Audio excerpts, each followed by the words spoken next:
Buenas tardes. El día de hoy vamos a comenzar una nueva plática con el doctor Armando Cervantes, que nos acompaña este día. Bienvenido a todos los doctores. El día de hoy la plática se llama Elevación de seno, dirigida por el doctor Armando Cervantes. Bienvenidos, doctores. Gracias por acompañarnos. Tenemos el honor el día de hoy de presentar al doctor Armando Cervantes Alanís.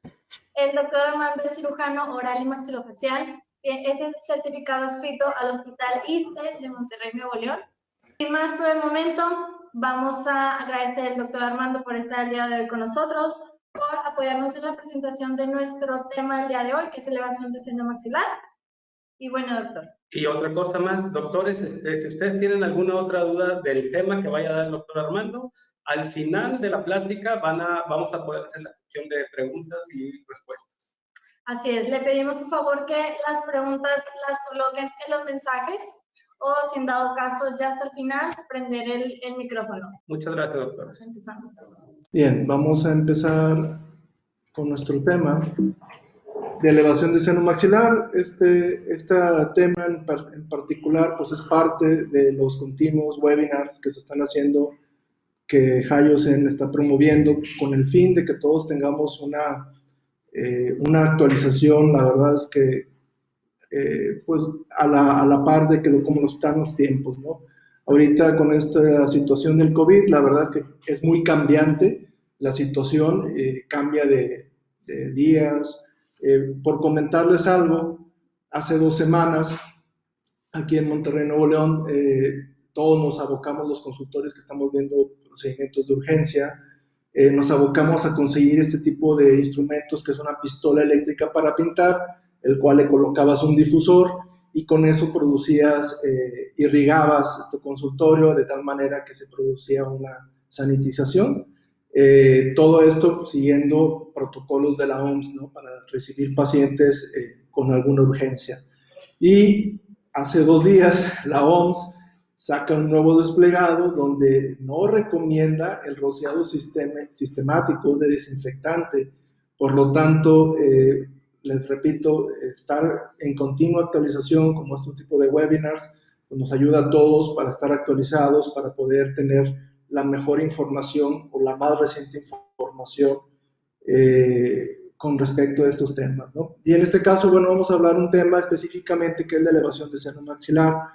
Tenemos mucha información porque resulta que el año pasado nos invitó también Hayosen a participar en un curso avanzado, en un máster de cirugía implantológica, y nos tocó dar el tema del módulo de elevación de seno maxilar, en el cual fueron 3 días continuos de estar hablando de seno maxilar, de estar haciendo prácticas y de utilizar el sistema que tiene Hayosen para este tipo de procedimientos.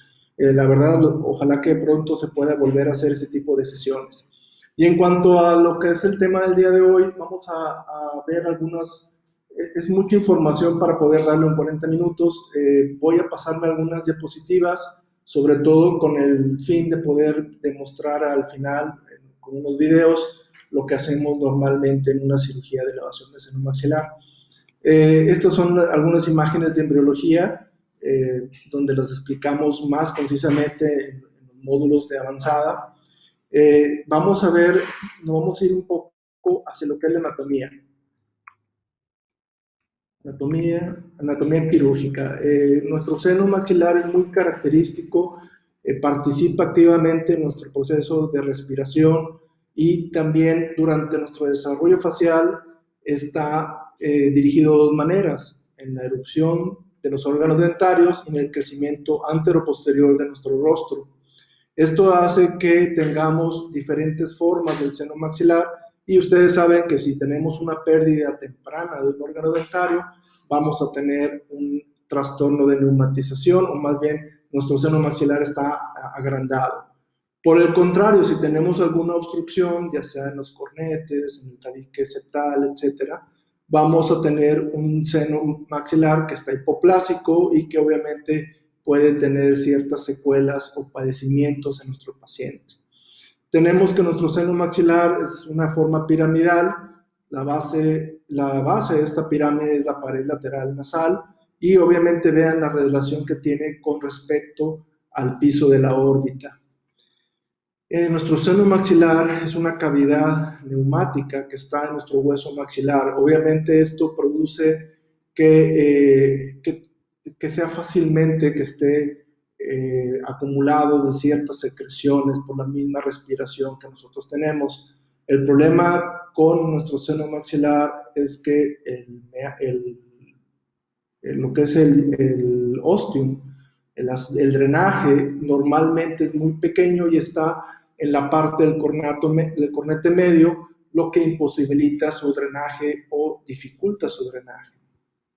Y por ejemplo, en esta imagen lo que queremos ver, vean el tamaño de lo que es el ostium, es demasiado pequeño. Aquí estamos viendo el seno frontal, es un corte transversal, estamos viendo un corte sagital, perdón, este es nuestro hueso maxilar. Aquí estarían nuestras fosas nasales, el cornete inferior, el cornete medio, y por debajo del cornete medio estaría nuestro ostium. Por lo tanto, es muy pequeño y no hay por la altura que tiene este ostium, obviamente va a ser difícil su drenaje. La pared lateral o la pared anterior de nuestro seno maxilar es muy delgada. Esto hace también que en ciertas situaciones de trauma, pues obviamente es una estructura que fácilmente se fractura. Y también tenemos, con respecto a cuando está demasiado normatizado, pudiéramos ver este tipo de estructuras que nos facilitan identificar lo que es el seno maxilar. Bien, recordemos que la pared superior es el piso de la órbita, por lo tanto, es una estructura que hay que tener cuidado, y en pacientes con una variante anatómica o con un seno maxilar muy hipoplásico, pues estaremos muy cercanos de este piso de la órbita. Bien, también otra estructura importante es el canal infraorbitario. Y igual aquí estamos viendo un corte sagital donde observamos lo que son nuestro tabique nasal, nuestro proceso unciforme, que es esta zona, perdón, aquí está el proceso unciforme, donde desemboca el seno frontal, el infundíbulo, el ostium, que estamos aquí viendo, ¿sí? El infundíbulo, que es por donde desemboca el seno frontal, hacia nuestra cavidad nasal, y la vascularidad. Aquí en la vascularidad vamos a detener un poco para mencionar todas las estructuras vasculares que pudiéramos observar en una cirugía de seno maxilar. En esta diapositiva estamos observando estructuras vasculares, las cuales se inyectaron con alginato de color verde para mostrar, es un modelo cadavérico para mostrar exactamente las estructuras. Tenemos la arteria alveolar superior, que está a nivel de la tuberosidad. Tenemos la palatina medial, que es la pared posterior medial. Tenemos la arteria esfenopterygoidea infraorbitaria, que es la pared anterior.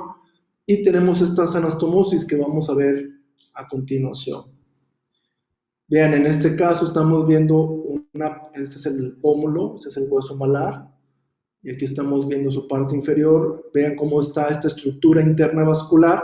Aquí está la parte de la posterior de la tuberosidad. Estas estructuras vasculares tenemos que pueden estar presentes en intraóseas. Esta es una complicación muy frecuentemente, inclusive el 20%, algunos autores mencionan que hasta un 20%, podemos encontrar un sangrado masivo durante una cirugía de una elevación de seno maxilar, a expensas de ¿qué? A expensas de estas estructuras vasculares, las cuales estamos observando. El autor Rodela en el 2010 publica que en un 66% de las veces vamos a encontrar ese tipo de anastomosis. En un corte coronal, vean cómo se observan estas dos estructuras vasculares, las cuales obviamente al momento de hacer nosotros alguna ventana, pues estamos en riesgo de lastimarlas, de desgarrarlas o seccionarlas, y obviamente es un sangrado que deberíamos de tener en consideración. Esta es otra imagen de esos artículos en el cual vemos cómo están estas estructuras vasculares intraóseas. Y en algunos pacientes que tenemos con sinusitis crónica, como en este caso que estamos viendo, podemos observar un gran canal vascular ¿Por qué se hace esta situación? De hecho, si se fijan en el otro lado, es muy parecido, pero acá es más tortuoso. ¿Por qué pasa esta situación? La infección crónica, la sinusitis maxilar crónica, produce estos cambios, estos engrosamientos de las corticales y pueden llegarse a producir estas tortuosidades vasculares. En cuanto a la inervación, es del nervio alveolar superior, posterior, nervio infravetario, y también tenemos unos ramos para los ápices dentales. Esto obviamente todos los días lo hacemos en el consultorio odontológico, tenemos varias técnicas para bloquear estos nervios. ¿Qué es lo que pasa?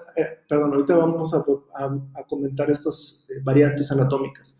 ¿Qué es lo que pasa con los nervios infravitarios? El nervio infravitario pudiera estar con alguna variante anatómica, como en el caso que estamos viendo, en un paciente que su canal infravitario está demasiado debajo del piso de la órbita. Si lo comparamos con el lado contralateral, vemos que está en una posición normal y esta variante anatómica puede hacer que lastimemos al momento de pensar en una cirugía de elevación de seno maxilar. Bien, y esto es lo que les iba a comentar ahorita. Aquí está la salida del nervio infravitario.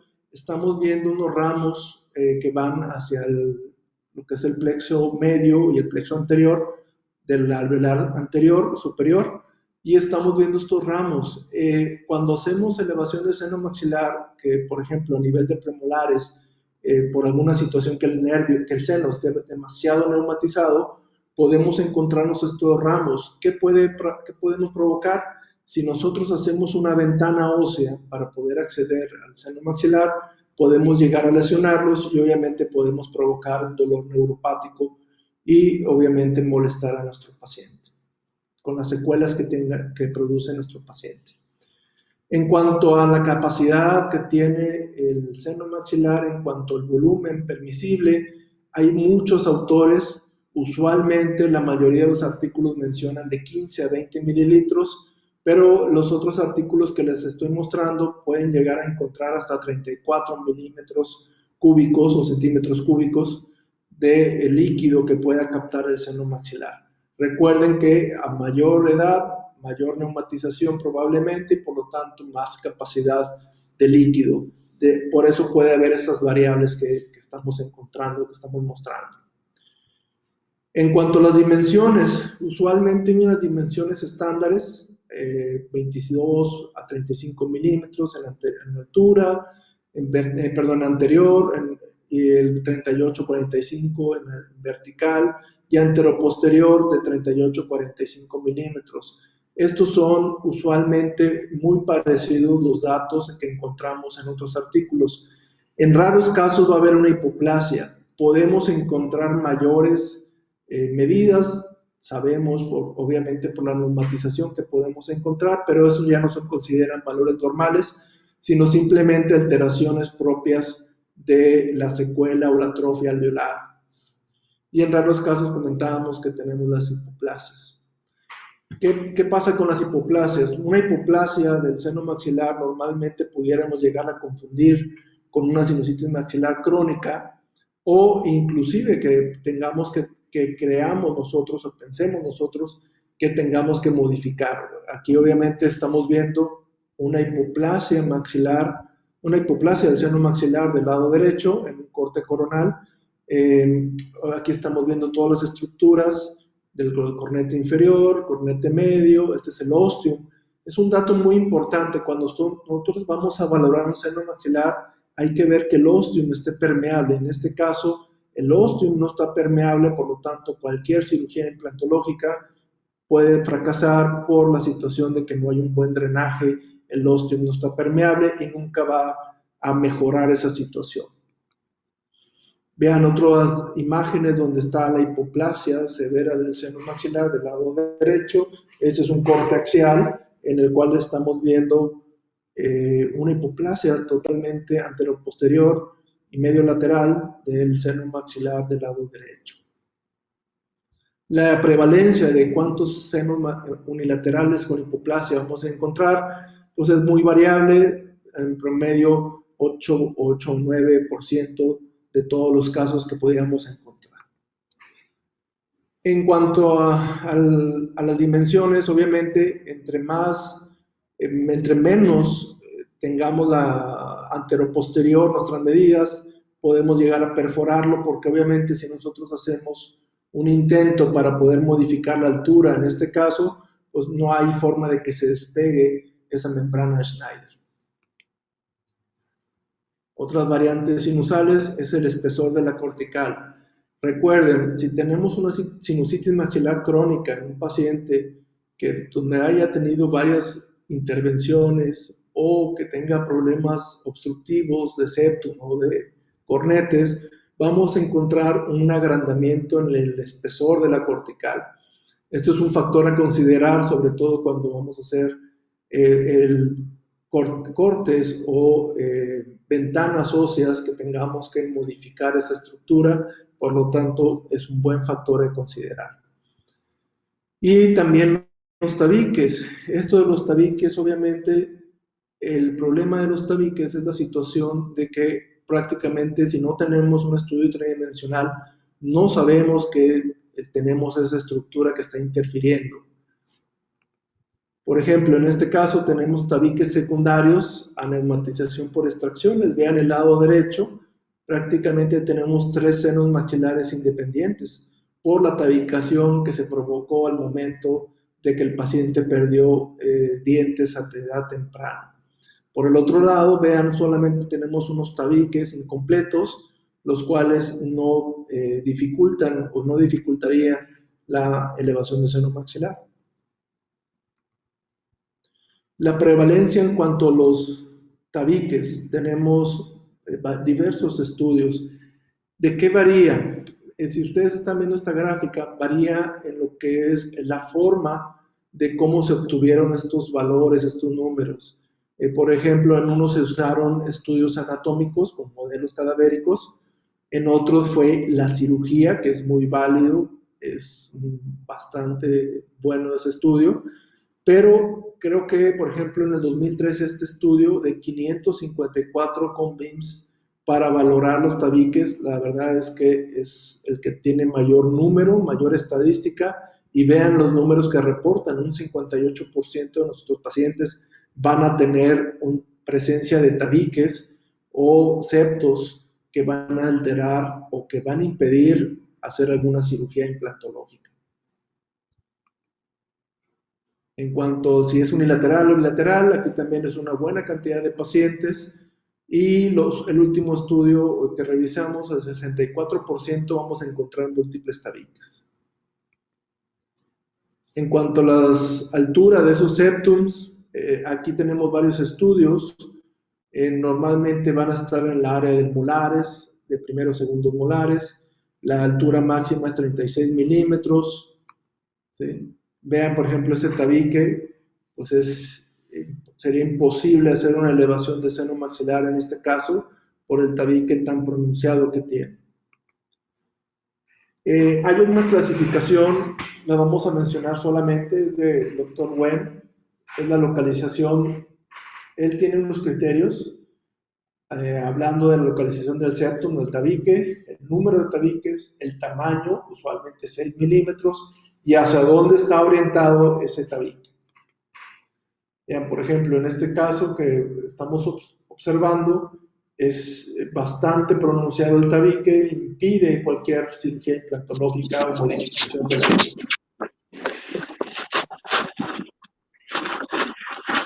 Bien, algunas otras variantes anatómicas en la cavidad nasal y del complejo osteomatal. Obviamente las neumatizaciones del cornete medio, septum nasales desviados, esto lo vamos a ver un poquito por visto, lo vamos a ver rápidamente, mencionarlos. Vean aquí, por ejemplo, está totalmente, la concha bullosa está agrandada, prácticamente bloqueando el ostium, por lo tanto no hay un drenaje adecuado.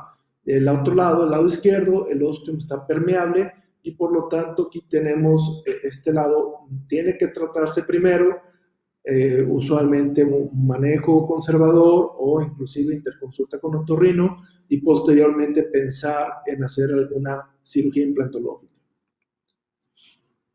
Bien, por ejemplo, aquí también hay un agrandamiento del cornete, una hipoplasia, perdón, del cornete, o desviaciones del tabique, ¿verdad?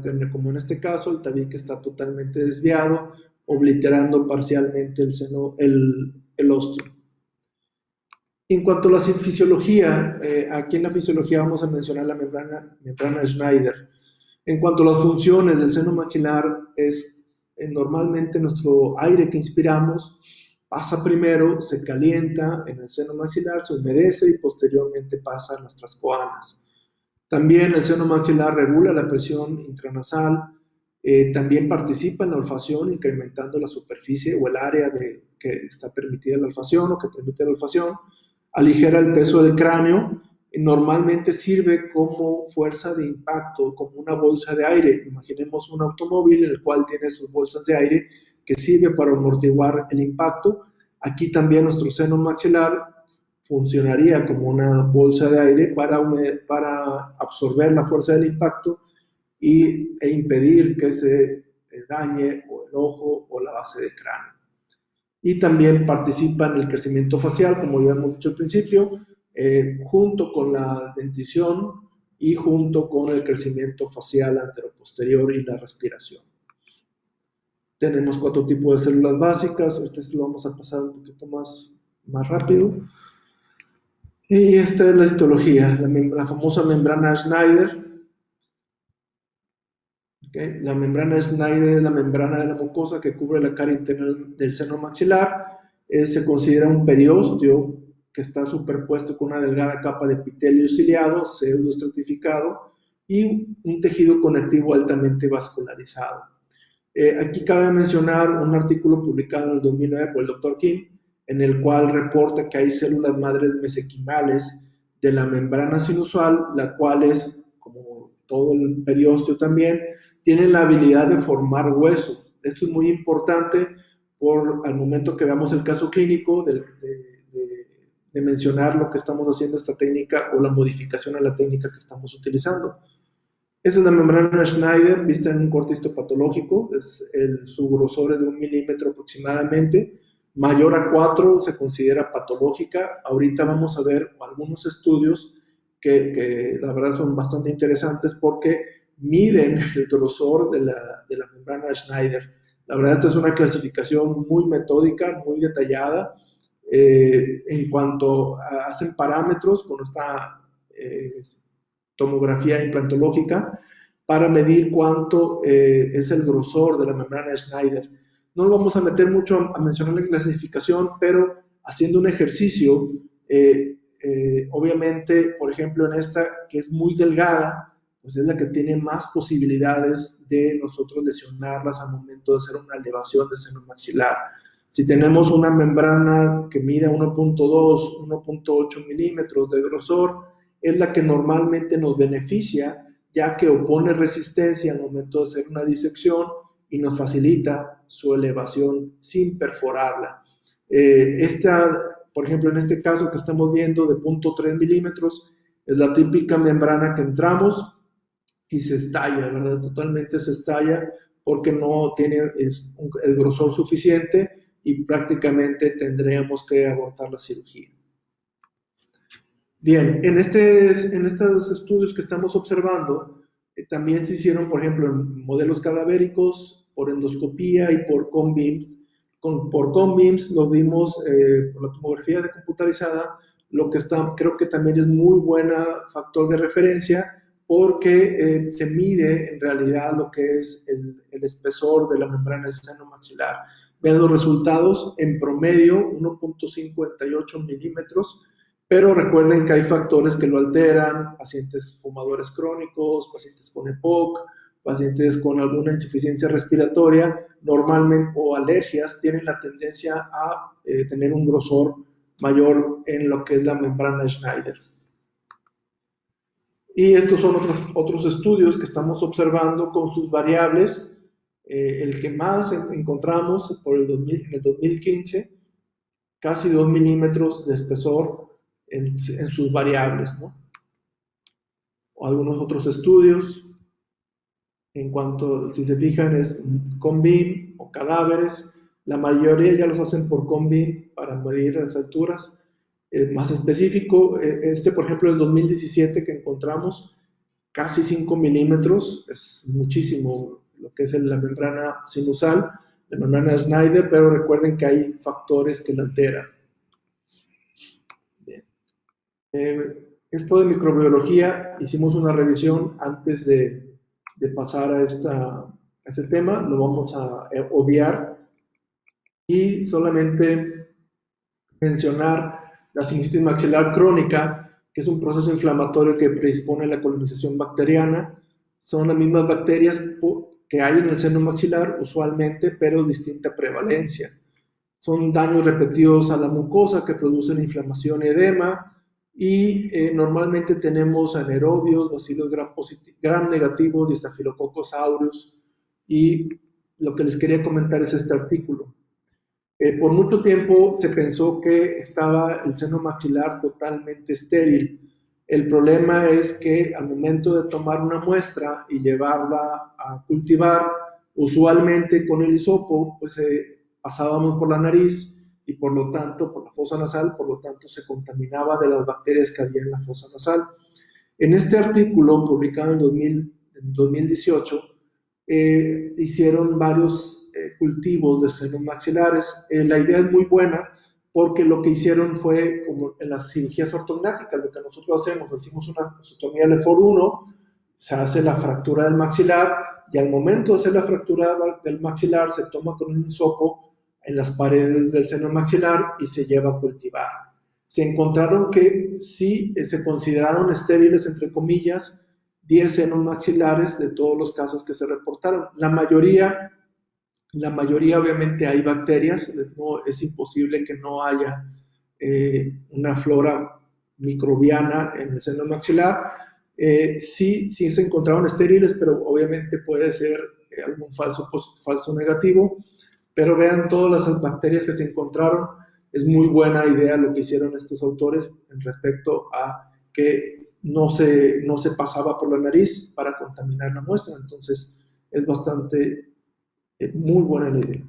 Bien, aquí están el artículo.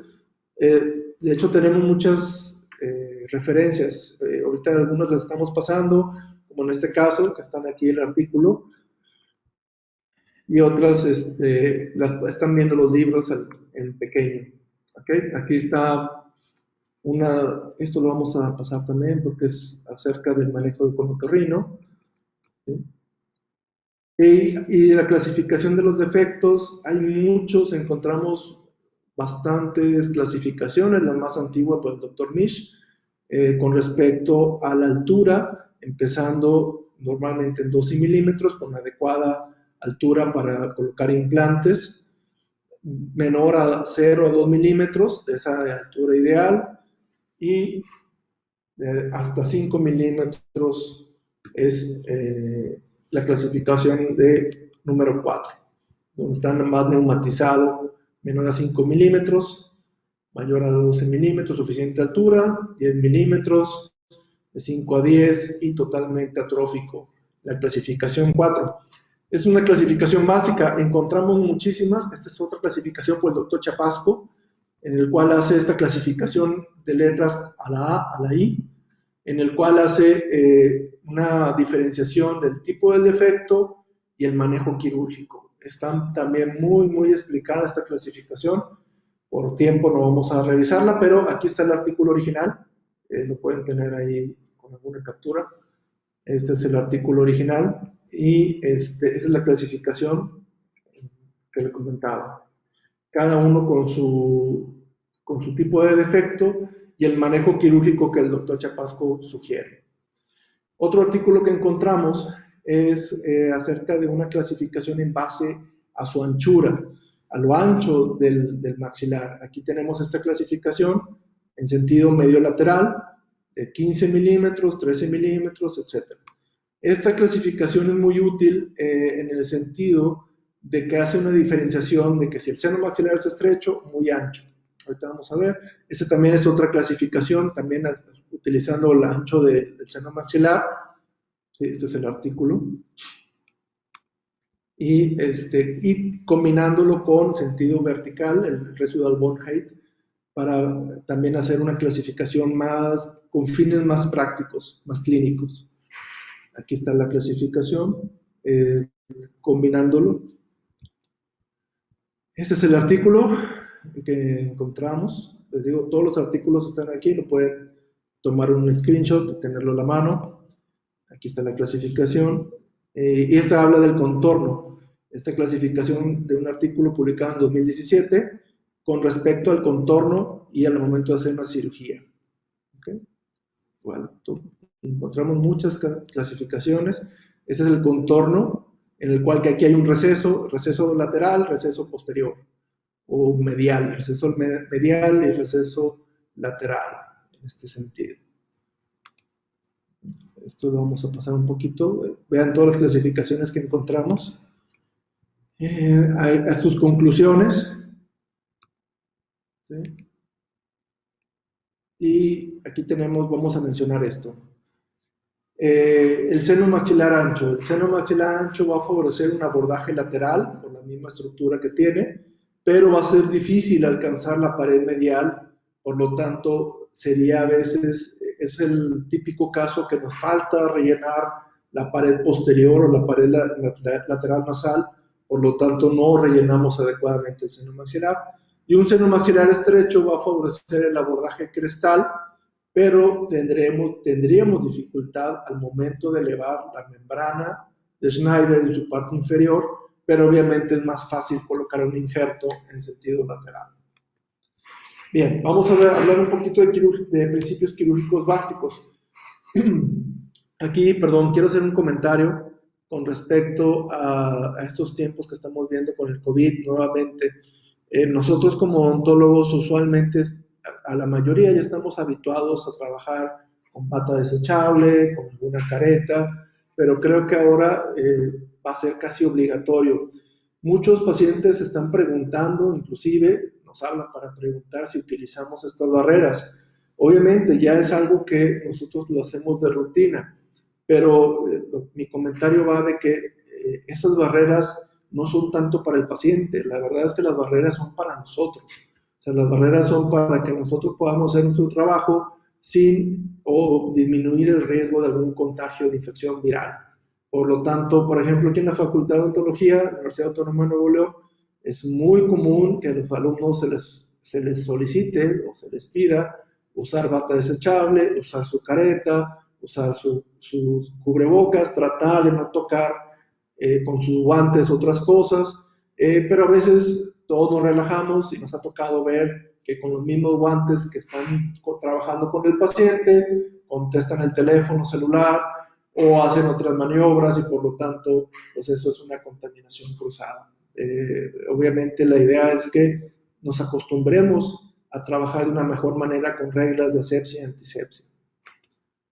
Esto de técnicas quirúrgicas básicas lo vamos a obviar porque mencionábamos todo esto en los módulos. Vamos a irnos un poquito más adelante. Y lo que es propiamente la cirugía de elevación de seno maxilar. Se le tiene mucho respeto a la cirugía de seno maxilar porque lo que comentábamos ahorita, a veces la membrana era muy delgada y a veces no contábamos con los medios de imagen adecuados. Por ejemplo, si solamente tuviéramos una radiografía panorámica, quizás no podamos ver adecuadamente si es un pólipo sinusal o en realidad sea una sinusitis maxilar agrandada o hipertrófica. Por lo tanto, ahora con estos nuevos medios de imagen, pues tenemos un mayor diagnóstico y podemos hacer un mejor plan de tratamiento. Lo que estamos haciendo aquí nosotros es planear una cirugía de elevación de seno maxilar. Normalmente nosotros recomendamos hacerlo con abordaje lateral, aunque igual normalmente aquí lo podemos utilizar con abordaje crestal. Hay esa opción aquí en Hyosen. En lo particular, nosotros tratamos de usar el abordaje lateral con la técnica del last kit, que es lo que utilizamos y que vamos a ver en unos videos. Pero también está el cast kit, que es el abordaje crestal. El objetivo de hacer una cirugía del seno maxilar es modificar la altura para poder colocar un implante. La modificación que vamos a mostrar en el caso clínico es colocar el implante al mismo tiempo de la cirugía de elevación del seno maxilar. ¿Por qué razón? Por la situación de que la membrana de Schneider puede producir hueso y usamos la técnica que se llama de tienda de campaña, que es colocamos el implante de manera que nuestra membrana de seno maxilar se mantenga en esta posición y podamos, inclusive a veces podemos no colocar injerto si tenemos un implante bastante ancho. Todos estos son los instrumentos que vamos a utilizar, que vamos a ver algunos de las suturas que utilizamos, suturas de Vicryl. Recuerden que normalmente la cirugía implantológica, pues tratamos de que sean monofilamentos, pero en algunos casos, por ejemplo, cuando hacemos cirugía de seno maxilar, a veces es permitido usar el ácido poliglicólico y obviamente dar algún tipo de enjuague a nuestros pacientes, algún colutorio antiséptico. Esa es una práctica que si toman el curso de Javios en el avanzado, lo van a hacer. Es unas prácticas para hacer lo que es la disección de la membrana de Schneider.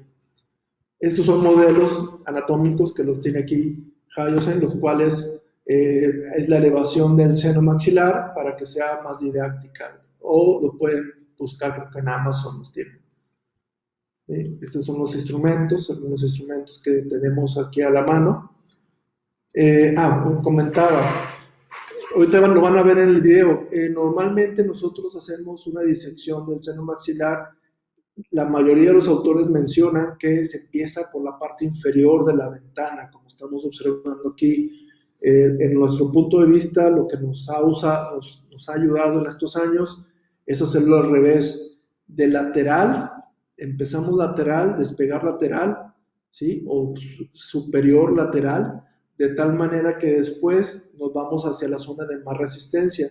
Si sabemos que la zona de más resistencia es la parte inferior o la que está pegado al piso del seno maxilar, lo dejamos por eso al final, porque es la que ofrece más resistencia. En nuestro caso, la verdad, nos ha funcionado bastante así, y nosotros lo comparamos con una maniobra que hacemos, que es la disección de la fosa nasal, de la membrana de la fosa nasal, cuando hacemos cirugía ortognática. Normalmente lo hacemos así, entramos de superior a inferior. Aquí están estos instrumentos, los cuales tienen diferentes angulaciones para ir despegando la que es la membrana sinusal. Por cuestiones de tiempo vamos a ir un poquito más rápido para poder alcanzar a ver los videos. Hacemos la disección. Esto lo vamos a ver ahorita, en los videos. Bien, nuestro abordaje normalmente siempre recomendamos hacerlo de cristal ligeramente cargados hacia palatino. ¿Por qué razón? Porque nosotros dejamos la zona de tensión mucho más fácil, o más bien no dejamos zona de tensión porque lo estamos haciendo hacia palatino. Ahorita lo van a ver. Vamos a avanzar esto. Son algunas otras opciones con fresa de carburo, ¿sí? Las diferentes técnicas. Aquí están algunas imágenes tomadas del libro, pero ahorita van a ver las del video. La colocación de material de injerto. Les comentaba que nosotros normalmente ya no utilizamos injertos y colocamos implantes, y sobre todo implantes anchos. No utilizamos ya prácticamente los injertos. Vean la membrana sinusal totalmente elevada. Aquí están las complicaciones más comunes: la perforación de la membrana, la hemorragia, como comentamos, hasta un 20%, y la sinusitis postoperatoria. Las complicaciones menos comunes: la infección del injerto, el bloqueo del ostium y alguna enfermedad sistémica que tenga nuestro paciente. Aquí está un checklist. Ese también creo que es algo que podemos compartir con respecto a cuando vamos a hacer alguna cirugía implantológica. La complicación de la perforación, si se puede reparar o no, abortar el tratamiento. Todo depende de si podamos obtener un sellado. En este caso, por ejemplo, que estamos observando, pues se coloca una membrana extensa para poder sellar todo ese defecto que se provocó. Aquí sería dependiendo de la complicación, vamos a decidir si seguimos o no. Si podemos resolver nuestra complicación, si podemos colocar nuestra membrana de colágeno para tapar ese defecto, podemos seguir adelante. Aquí está el checklist para reparar la perforación. Primero detener el procedimiento. Vamos a asegurar que los márgenes de la perforación estén despegados, o sea, asegurar que está disecado el resto de la membrana. Normalmente tenemos que hacer una osteotomía mayor para poder tener un mejor campo de visión.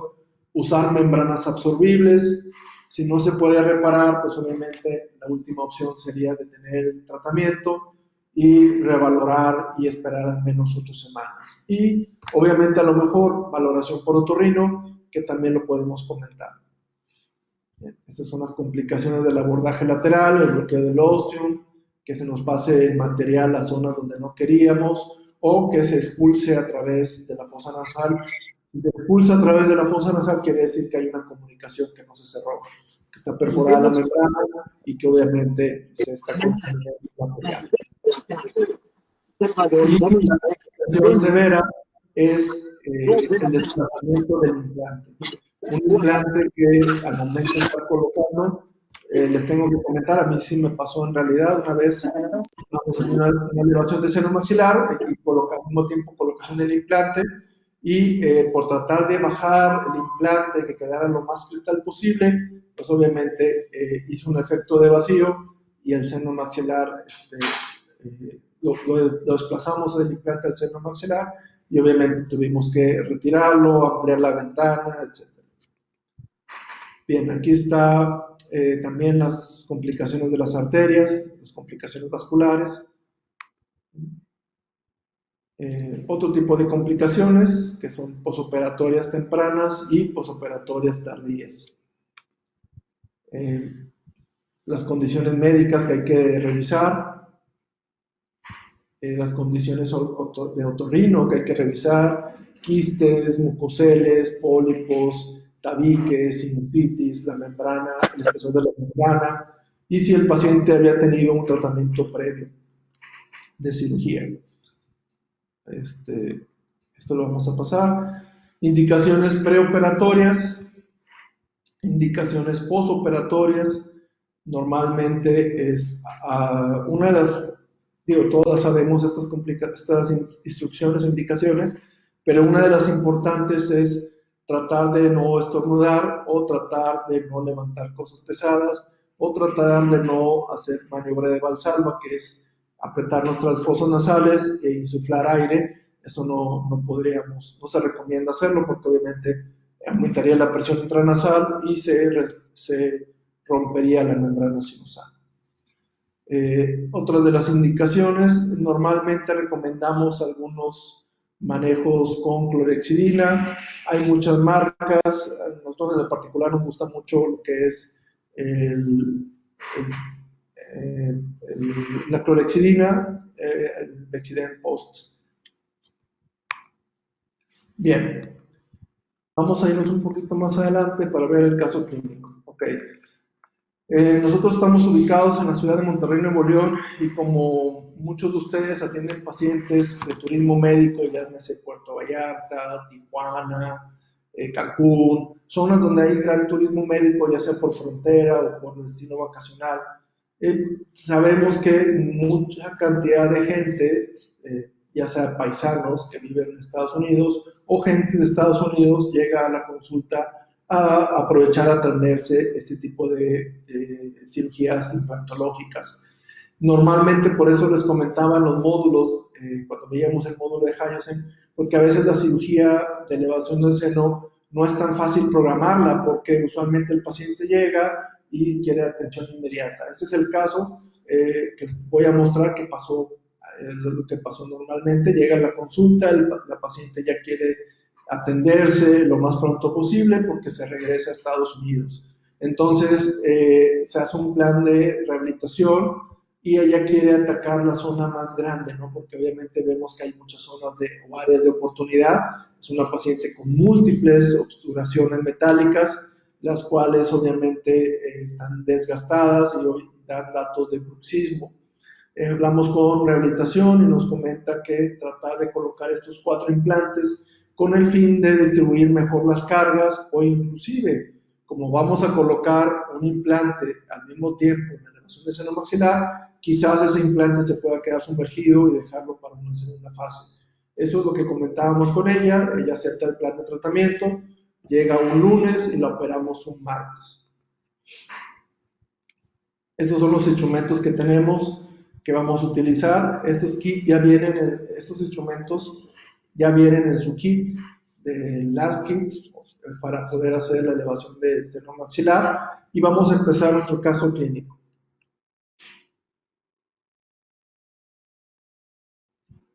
Bien.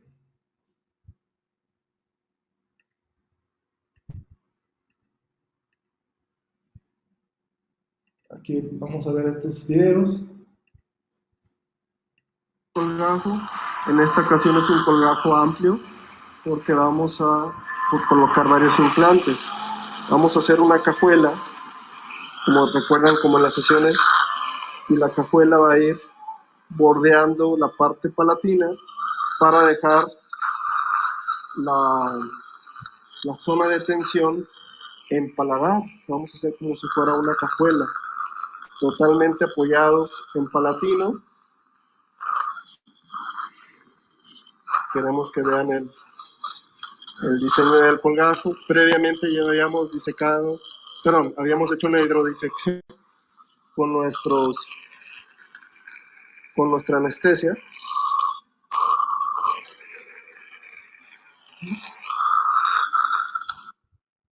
Bien, ese es nuestro primer video. Aquí estamos empezando. Si ustedes observaron, vean cómo el colgajo palatino nos cargamos mucho ese palatino para hacer un colgajo de esa manera. Aquí estamos viendo el segundo video. Aquí ya levantamos nuestro colgajo mucoperióstico y levantamos hasta la zona donde vamos a trabajar. Si se fijan, hay un cambio, un poquito, hay un cambio en el color del hueso. Entonces vamos a hacer esta ventana, de hecho ahí se marca muy bien, la vamos a hacer con los instrumentos de Jaime. Estoy dejando el audio en vivo el audio del video para poder que ustedes escuchen la descripción. Solamente comentarles que en este video nos ayudó el doctor Kevin Rincón y la doctora Rebeca Valle, que nos hicieron el favor de ayudarnos para tomar sus videos. Vean los instrumentos que tiene Hyosen. Ya hicimos la ventana con el penúltimo tope de la frente de Hyosen y aquí estamos viendo la ventana y ahorita vamos a empezar a disecar. Si se fijan, estamos observando lo que es el último instrumento. Va por profundidad, por nivel vertical de profundidad, y ese es el último que estamos utilizando y ya se alcanza a observar ahí nuestra membrana sinusal.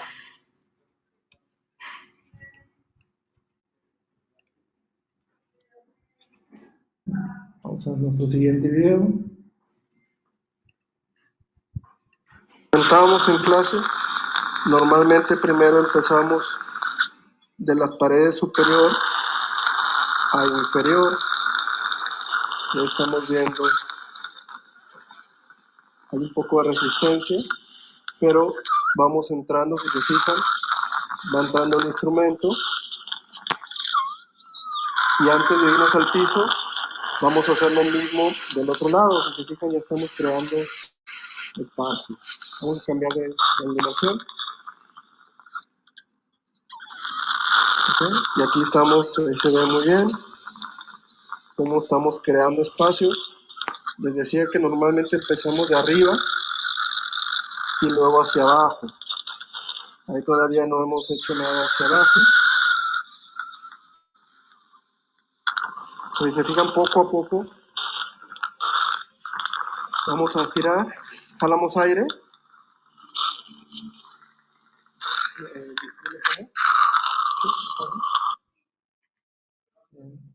Ahorita al final contestamos alguna pregunta. Vean, aquí tratamos de hacer una maniobra de avanzarla. ¿Nos ayuda? Una vez más. Está preservada nuestra membrana sinusal. Apoyado en la pared palatina, por lo tanto ya está separado totalmente la mucosa del piso del seno maxilar. Vean, ya está totalmente, ya llegué a palatino, ¿no? Aquí está el instrumento totalmente apoyado en la parte palatina. Y lo que vamos a hacer ahorita es un pequeño truco que les había dicho, que es doblar un pedacito de membrana, en este caso de colágeno o de plasma, si es que se tiene, para meterla y que adentro se expanda y que termine por elevar la membrana. Bien. Vamos a pasar, este es un pequeño video donde...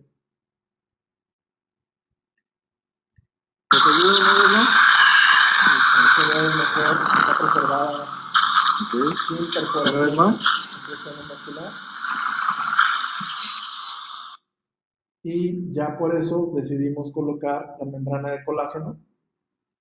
Este es lo que les decía, con una pequeña... Vamos a hacer es introducirla y como tiene las puntas romas, va a terminar de expandirse adentro y va a terminar de levantar todavía más la membrana de la mucosa del piso nasal y también nos va a ayudar como protector cuando empecemos a fresar los implantes. Aquí está ya colocada nuestra membrana. Aquí estamos colocando la membrana previamente doblada y la vamos a ir nada más empujando suavemente y ahorita que se desprenda se nos va a permitir mayor protección todavía. Y ya en nuestro último video. Aquí ya estamos colocando los implantes. Buenas noches, ya terminamos, son las 8:27, ya pusimos 4 implantes con la elevación del seno maxilar. Todavía se alcanza a ver ahí la membrana un poco, la membrana de colágeno que pusimos para protegerlo. Y ahorita vamos a colocar una membrana de colágeno en el defecto. Saludos a todos ahí en el grupo. Y este es nuestro último video y vamos a regresar a nuestra PowerPoint. Y ese es nuestro caso clínico, 4 implantes colocados, como había la planeación. Aquí obviamente se alcanza a ver, está por distal del camino. ¿Okay? Creo que ahorita ya estamos por terminar. Gracias a todas las doctoras que nos acompañaron el día de hoy en este webinar. Los esperamos en la próxima edición que tendrá la compañía Hansen para compartir el día de mañana. Ok, bueno, muchas gracias a todos. Gracias. Muy amable, gracias.